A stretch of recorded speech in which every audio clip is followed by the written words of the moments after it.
Todo es un fraude, todo es un engaño.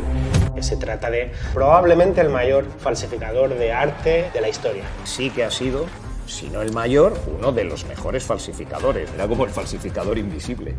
As they described it to me, the spoke in the wheel. En una sola galeria nord-americana, els agents hi han requisat 15.000 obres. The person behind the counterfeiting of the pieces of art was a Spanish national. Un señor de Barcelona. El creador de todo ese mundo, de esas falsificaciones, que era Osvaldo Aulestia. Hem de saber que és pintor. És a dir, que coneix el món, té contactes, té traça amb la mà, sap pintar. Otra cosa es que él haya canalizado, ¿no?, toda su sapiencia y su pericia en hacer el mal, ¿no? No te voy a decir que sea un Robin Hood porque él no entregaba el dinero a los pobres. Se robaba a los ricos para reventárselo él y pasárselo muy bien. We were at the craziest parties in Miami. Madonna, Stallone, they all bought him paintings. A él lo que le daba placer pues era eso, el sexo, drogas y rock and roll. We found Osvaldo Aulestia through our contacts with los Mossos d'Esquadra.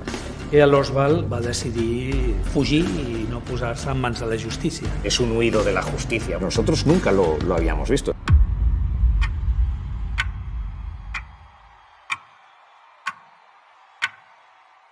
¿Estarías dispuesto a contarme tu historia?